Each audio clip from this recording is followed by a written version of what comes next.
Morning সবাই কেমন আছো? আশা করি সবাই ভালো আছে, আমিও ভীষণ ভালো আছি। তো আজকের ভিডিওটা শুরু করছি ফার্স্ট সকাল থেকে। এখন বাজে সকাল 7টা, সব কাজকর্ম সেরিয়ে নিয়েছি দেখতেই পেলে। তো এখন বসে গেছি একটু জল খেতে। দেখে মনে হচ্ছে চা খাচ্ছি, তবে এটা চা নয়, আমি খাচ্ছি জিরে ভেজানো জল।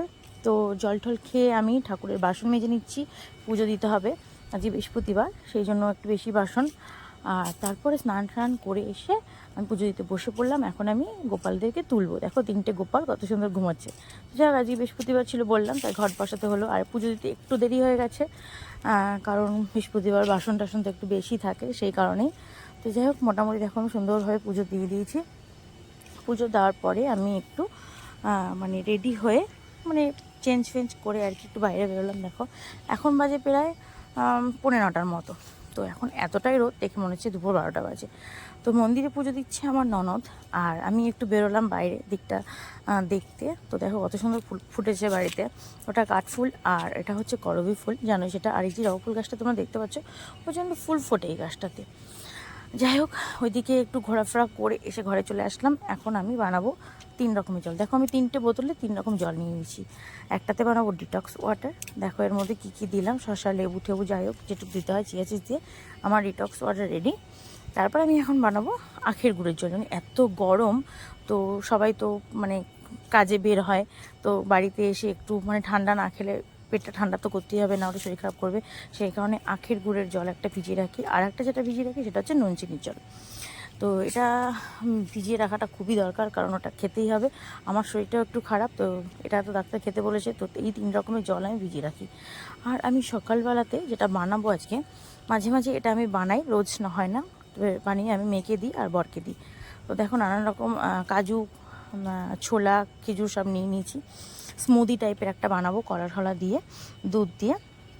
তো 3টে বোতল আমি ফ্রিজে ঢুকিয়ে দিলাম। তারপর আমি মিক্সিতে ওটা পেস্ট করে নিচ্ছি, দুধ দিয়ে পেস্ট করে দেখো একটা স্মুদি টাইপের বানিয়ে দিলাম। এটা খেতে ভীষণ টেস্ট হয় এবং ভীষণ উপকারী। এটা আমি মাঝের মধ্যেই আমার মেয়ে আর বরকে বানিয়ে দিই। ঠিক আছে, আর এই দেখো দিয়ে দিলাম একটু মধু। দেখে মনে হচ্ছে ঘিয়ের শিশি, তবে এটা ঘিয়ের শিশি নয়, আমার মা কলকাতা থেকে পাঠিয়েছে একদম পুরো আসল মধু। এটা ওনার বাড়ির সামনে একটা গাছে মৌচাক হয়েছিল, সেটা ভেঙেছে, তখন আমার জন্য মানে নিজের জন্য একটু রেখেছে, আমার জন্য একটু পাঠিয়ে দিয়েছে। তো যাই হোক, আমি ওগুলো বানিয়ে ফ্রিজে ঢুকিয়ে রাখলাম। মেয়ে পড়তে গেছে, এসে খাবে। বড় কাজে গেছে, ও 10টার সময় এসে খেয়ে নেবে। আর আমি একটু খেয়ে নিলাম কাঁচা ছানা সকালবেলায়। আমাদের সকালবেলায় ভাত টাত খাওয়া সেরকম একটা পড়ে না, মাঝের মধ্যে খাই, নানান রকম সব কিছু মিলিয়ে ঝিলিয়ে খাই। কোনোদিন ভাত, কোনোদিন মুড়ি, কোনোদিন এইরকমই, জাস্ট এইভাবেই চলে আর কি। যাই হোক, আমি একটু ছানা খেয়ে কলা খেয়ে আমি বেরিয়ে পড়লাম দোকানের উদ্দেশ্যে। এখন আমি যাব দোকানে। তো যাই হোক, দোকানে আমি চলে এসেছি। তো যেটা সবথেকে আজকে ভালো, আমার বৃহস্পতিবার আমাকে আজকে রান্না করতে হয়নি। তো কেন রান্না করতে হয়নি, আগের দিনের তরকারি আমাদের সবটাই ধরা ছিল, কিছুই সেরকম খাওয়া হয়নি গরমের জন্য, সেরকম আমরা কিছুই খেতে পাইনি, সব তরকারি আছে। তো সেই জন্য আমাদেরকে রান্না করতে হবে না। এই কারণে আমি দোকান থেকে এসে একটু ডিটক্স ওয়াটার খেয়ে ভাতটা বসিয়ে দিলাম। তো এখন প্রায় 12:30 একটার মতো বাজে আর কি। এখন এই ভাতটা বসিয়ে দিলে 2টোর মধ্যে হয়ে যাবে। আর আমি বাজার থেকে আসার পথে আমি নিয়ে এসেছি কিছু সবজি কিনে, অনেকটা বেলা হয়ে গেছিলো, সবজি সেরকম পাওয়া যাচ্ছিলো না। তারপরে আমি একটু শসা, একটু টক দই নিয়ে বসে পড়লাম। আমার এটা খিদে পেয়েছে, আমি এটা খাচ্ছি, আমার ননদের খিদে পেয়েছে, তাই নিমকি খাচ্ছি। ও আবার এসব শসা টক দই খায় না, ঠিক আছে, ওর ভালো লাগে আমার খেতে। যাই হোক, একদমই রান্না না করলে হয় না, তাই এগুলো একটু ভেজে নিচ্ছি। আর ভাতটা হয়ে গেছে, এখন আমরা খেতে বসবো। তার আগে মেয়ে দেখো আমার গোপালকে খেতে দিয়ে দিল। দুপুরবেলা গোপালকে একবার খেতে দিতে হয়, তখন মেয়ে খেতে দিয়ে দিল, আর আমার ননদদিকে জামা কাপড়